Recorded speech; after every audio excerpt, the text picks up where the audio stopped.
bab 21. Mendengar ucapannya, bahkan Wendy Schuler yang terbiasa melihat kekayaan merasa tercekik. Ya ampun, gumam Wendy. Dengan peningkatan kekayaan yang pesat ini, mengapa aku merasa seperti sedang bermimpi? Ini baru permulaan, sudut mulut Jaspal melengkung. Dalam ingatannya tentang 10 tahun ke depan, gelombang harga minyak mentah ini adalah kesempatan yang paling mungkin baginya untuk menjadi kaya dalam semalam. Kesempatan itu akan hilang jika dia melewatkannya. Akan ada banyak kesempatan lain untuk menghasilkan uang. Tetapi tidak akan ada kesempatan lain baginya untuk menghasilkan begitu banyak dengan begitu cepat. Banyak rencananya di masa depan mengandalkan kesempatan ini untuk berhasil.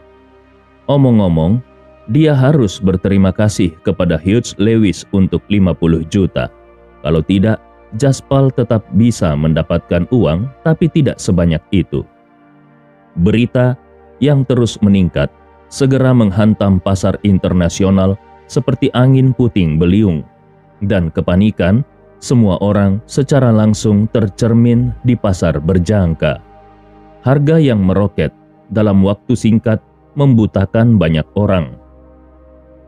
Tepat ketika orang mengira bahwa harga yang baru muncul adalah titik tertinggi, angka yang disegarkan di detik berikutnya akan mengenai wajah mereka.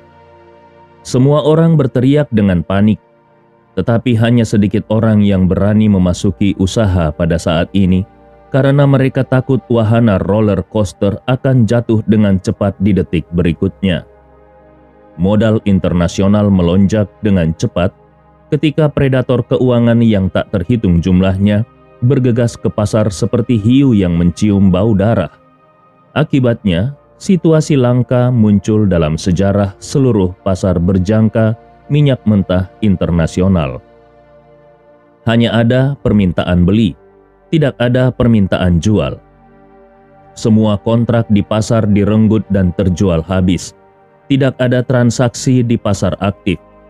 Orang-orang yang hanya bereaksi sekarang dan ingin masuk kembali ke pasar dibiarkan tanpa kesempatan.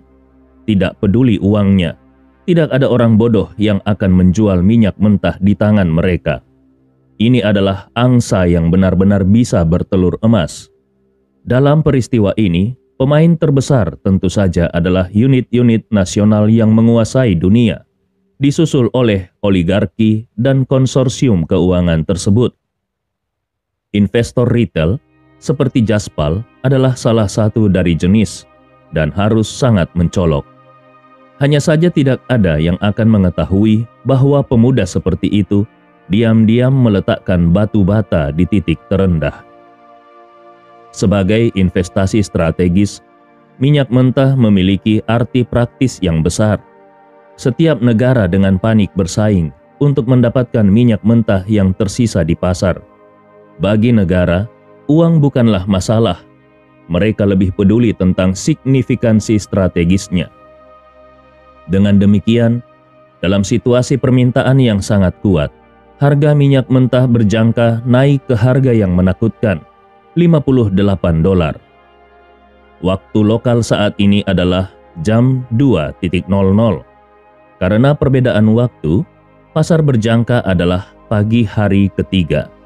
Bahkan setelah menatap layar selama 7 hingga 8 jam, baik Jaspal maupun Wendy tidak merasa lelah. Sebaliknya mereka bahkan lebih bersemangat dari sebelumnya.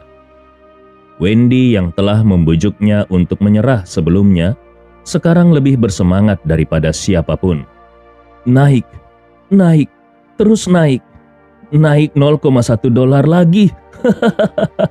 Melihat sikap Wendy, sepertinya dia lebih bahagia daripada menghasilkan uang sendiri. Namun Jaspal jauh lebih tenang saat dia menyesap cangkir tehnya. Biasanya dia tidak merokok atau minum alkohol, lebih memilih minum teh.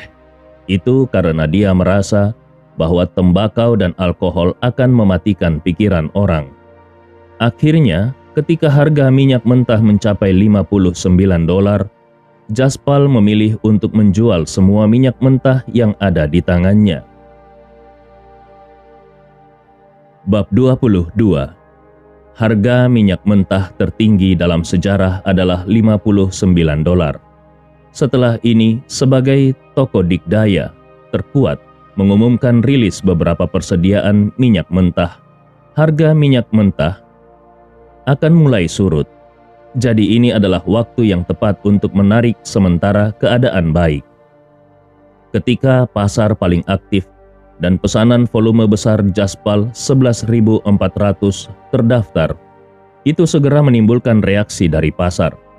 Musnah hampir seketika dan dunia luar mulai berspekulasi institusi mana yang memegang begitu banyak minyak mentah di tangannya. Tidak ada rahasia di pasar modal. Segera berita pesanan besar dari investor retail ini keluar, yang segera menyebabkan sensasi di komunitas keuangan global. Semua orang ingin mencari tahu tentang investor retail misterius ini. Namun pada saat ini, Jaspal dan Wendy sedang berkerumun di ruang belajar kecil, menatap deretan angka yang mempesona di akunnya. Setelah dikurangi biaya dan komisi, kami mendapat untung lebih dari 3 miliar. Saldo di rekening ada 3.101.240.000. Wendy menatap Jaspal dengan tatapan kosong. Wajahnya yang cantik memerah karena kegembiraan. Dia menekan jantungnya yang berdetak cepat dan berkata dengan nada tidak percaya, Kau terlalu luar biasa. Kau benar-benar menggunakan 60 juta untuk menghasilkan miliaran. Jaspal menghela nafas. Sudut mulutnya terangkat ke atas saat dia berkata, Jika tidak ada masalah, pria di depanmu sekarang seharusnya menjadi salah satu dari 10 orang terkaya di negara ini. Pada tahun 2000, yang ketujuh dalam daftar nasional terkaya Forbes adalah seseorang di negara ini dengan total kekayaan bersih 350 juta dolar Amerika Serikat. Saat ini aset Jaspal telah mencapai 360 juta dolar Amerika Serikat. Dia memang layak menempati posisi ketujuh. Tentu saja ada terlalu banyak orang kaya yang tersembunyi di negara ini, dan Jaspal tidak cukup arogan untuk berpikir bahwa 3,1 miliarnya cukup untuk menempatkannya di peringkat ketujuh di negara ini. Namun, sisi baiknya, itu adalah fakta yang tidak dapat disangkal oleh siapapun. Dalam 8 jam, Jaspal mewujudkan mimpinya, menggandakan aset pribadinya 50 kali lipat dari 62 juta menjadi 3,1 miliar. Dia berhasil menarik uang itu. Ini adalah keajaiban yang belum pernah terlihat dalam sejarah umat manusia. Mereka yang memiliki pengganda lebih tinggi darinya tidak sekaya dia, dan mereka yang lebih kaya memiliki pengganda yang lebih sedikit. Semua ini terjadi di sudut terpencil di daerah biasa ini. Setelah semuanya beres dan uang sudah ada di sakunya, Jaspal menghela nafas lega saat menerima SMS dari bank. Pengirim dana yang begitu besar akan menimbulkan reaksi dari bank komersial segera setelah dia pergi bekerja besok. Apalagi Jaspal memperkirakan langkah besarnya juga akan menarik perhatian banyak orang di pasar internasional. Tapi, dia tidak tahu seberapa besar badai itu. Setelah sangat fokus selama 7 hingga 8 jam, bahkan Jaspal yang muda dan energik merasa sedikit kewalahan sekarang. Pada saat ini, 2 perut menggerutu terdengar pada saat yang bersamaan. Baik Jaspal dan Wendy saling memandang sedikit malu. Ketika orang terlalu gugup atau emosional, mereka akan mengabaikan kebutuhan tubuh. Namun, begitu rileks, rasa lapar akan segera menyusul. Ayo, pergi makan malam, kata Jaspal sambil tersenyum. Sudah terlambat sekarang, dan mereka berdua tinggal di daerah kecil biasa yang jauh lebih riuh daripada kota besar. Jadi, ketika mereka sampai di jalan, satu-satunya hal yang dapat mereka temukan saat ini adalah bar makanan ringan yang segera tutup. Kalau bukan karena kecantikan Wendy, bos wanita itu tidak akan menerima bisnis mereka.